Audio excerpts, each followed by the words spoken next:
to see a man being thrown at a lion in a coliseum.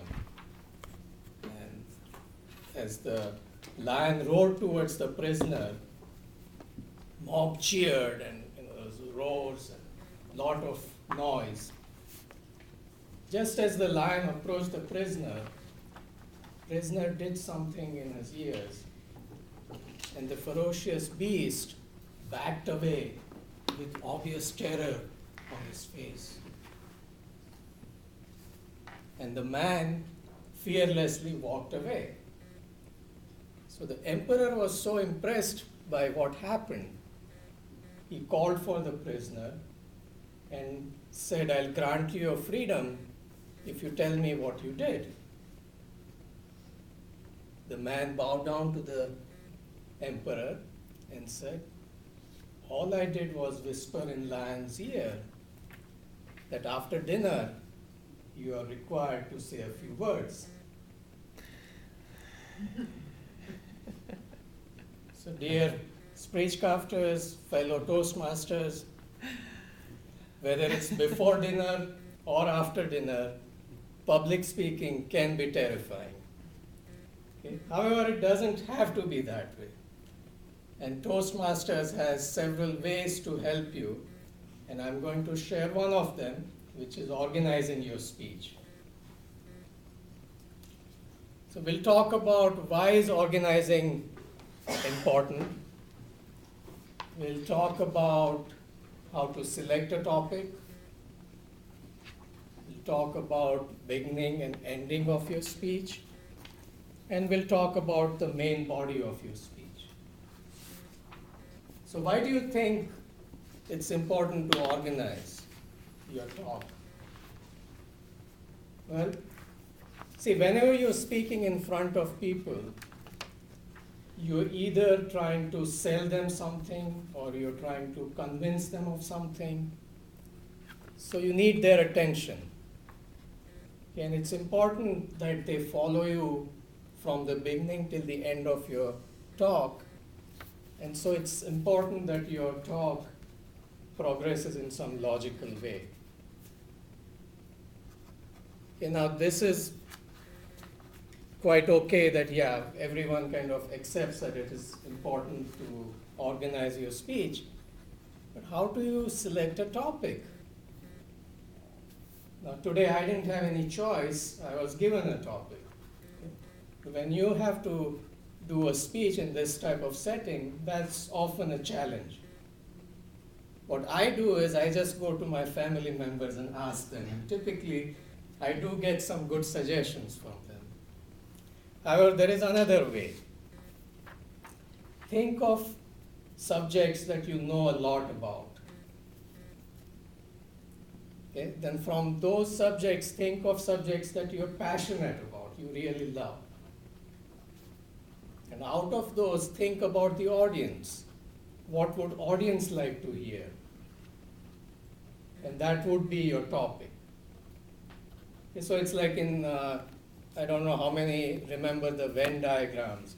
You have these collection of topics you know a lot about. Intersecting that is another collection that you're passionate about. And third one that intersect, that audience is interested in. So that is one very good way of selecting a topic. Next thing you need to think about that what is your objective? Are you trying to inspire people? Or is this just an informational speech? You are trying to share some information. That will help you in deciding your title and also will help you in forming a good opening and a good ending. Now, good opening should be such that it draws audience's attention. Okay? And the second main function of the opening is it helps you lead into your main topic. Ending is something that you want people to walk away with. So what I do personally is I write the ending first. What do I want people to take away from my speech? And then I work on the other things. Now, Toastmaster suggests that you should memorize your opening and your ending. That really helps you in relaxing. And then you can have some cue cards for the main body if that is needed. So now, what about the main body?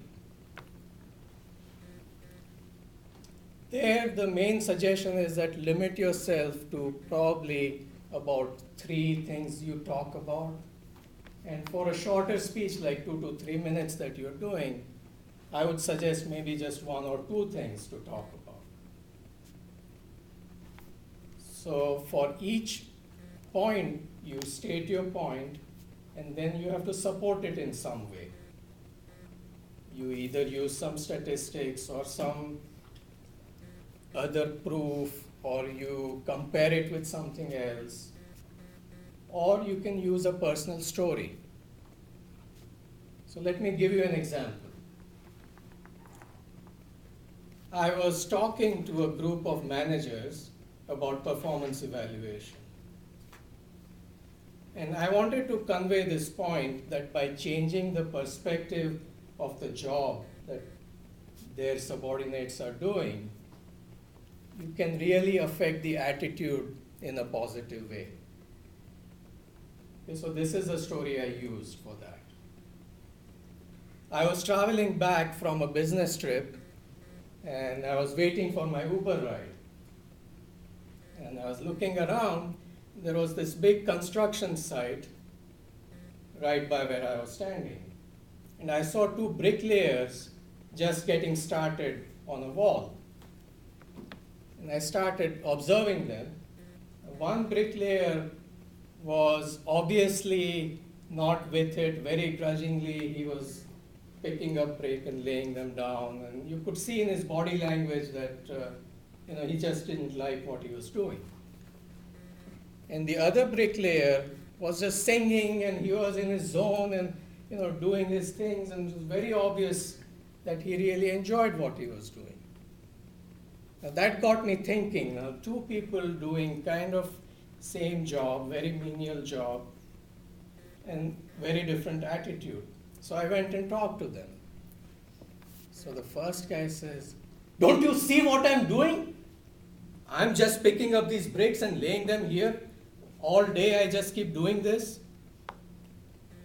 And then I started talking with him a little bit more, and I learned that he really hated the job. If he had any other choice, he wouldn't do it. That was the only way to support his family. I went over to the other one. And of course he was in his zone, so it took him a moment to notice that I was there. And with a big smile on his face, he says, "I'm building a cathedral here. And it's going to help so many people for a number of years." So you can see how 2 different perspectives doing same menial job can affect the attitude. So let's summarize. Okay, we talked about how to select a topic. Okay, we talked about the Venn diagram, 3 areas where they intersect. Okay, then we talked about figuring out why you are giving that talk. Okay, forming your opening. Was my opening effective? And then ending your talk with something that you want people to take away. The main body, where you state your point and support it with something. Henry Ford once said, "Whether you think you can or you cannot, you are right." So I want all of you to join me in saying, "I can." Come on. I can. Thank you.